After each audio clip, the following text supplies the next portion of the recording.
kembali lagi bersama saya Dwi Natalia Pasudi dari Prodi Teologi Kristen kelas D.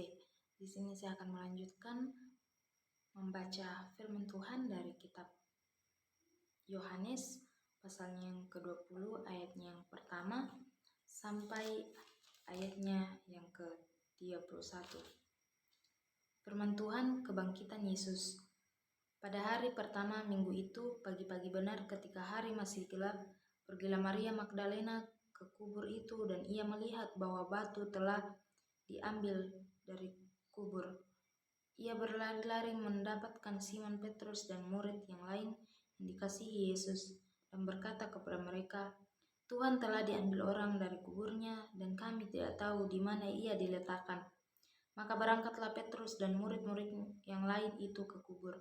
Keduanya berlari bersama-sama, tetapi murid yang lain itu berlari lebih cepat daripada Petrus, sehingga lebih dahulu sampai di kubur.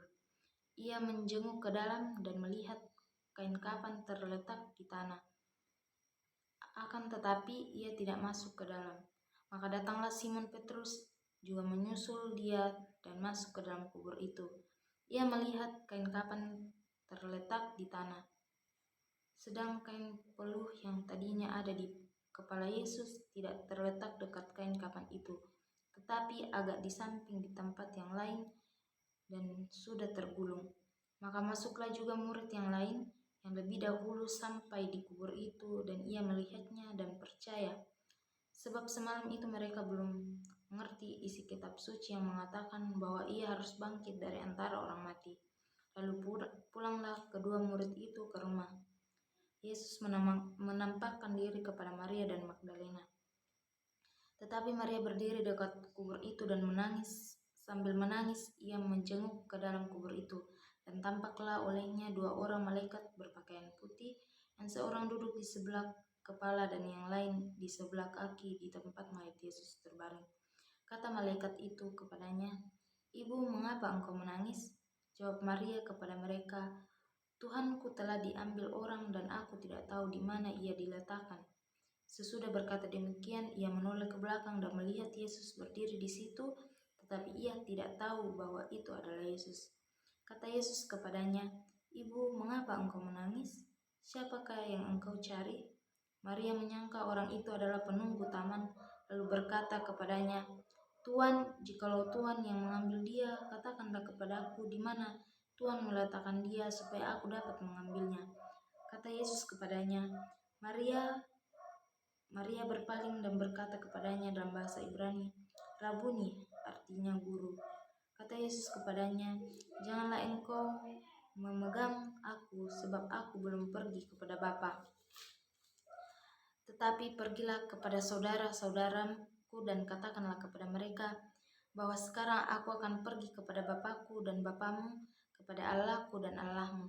Maria Magdalena pergi dan berkata kepada murid-murid, "Aku telah melihat Tuhan," dan juga bahwa Dia yang mengatakan hal-hal itu kepadanya.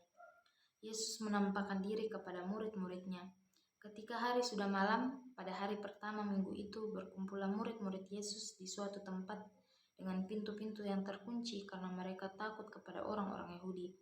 Pada waktu itu datanglah Yesus dan berdiri di tengah-tengah mereka dan berkata, "Damai sejahtera bagi kamu." Dan sesudah berkata demikian, ia menunjukkan tangannya dan lambungnya kepada mereka. Murid-murid itu bersukacita ketika mereka melihat Tuhan. Maka kata Yesus sekali lagi, "Damai sejahtera bagi kamu. Sama seperti Bapa mengutus aku, demikian juga sekarang aku mengutus kamu." Dan sesudah berkata demikian, ia mengembusi mereka dan berkata, "Terimalah rohku. Jikalau kamu mengampuni dosa orang, dosanya diampuni, dan jikalau kamu menyatakan dosa orang tetap ada, dosanya tetap ada." Yesus menampakkan diri kepada Thomas. Tetapi Thomas, seorang dari ke-12 murid itu yang disebut Didimus, tidak ada bersama-sama mereka ketika Yesus datang ke situ. Maka kata murid-murid yang lain kepadanya, "Kami telah melihat Tuhan." Tetapi Thomas berkata kepada mereka, "Sebelum aku melihat bekas paku pada tangannya, dan sebelum aku mencucukkan jariku ke dalam bekas paku itu, dan mencucukkan tanganku ke dalam lambungnya, sekali-kali aku tidak akan percaya." 8 hari kemudian murid-murid Yesus berada kembali dalam rumah itu dan Thomas bersama-sama dengan mereka. Sementara pintu-pintu terkunci, Yesus datang dan ia berdiri di tengah-tengah mereka dan berkata, "Damai sejahtera bagi kamu." Kemudian ia berkata kepada Thomas, "Taruhlah jarimu di sini dan lihatlah tanganku, ulurkanlah tanganmu dan cucukkanlah ke dalam lambungku, dan jangan engkau tidak percaya lagi, melainkan percayalah." Thomas menjawab dia, "Ya Tuhanku dan Allahku," kata Yesus kepadanya, "karena engkau telah melihat aku, maka engkau percaya. Berbahagialah mereka yang tidak melihat namun percaya." Maksudnya Injil dicatat.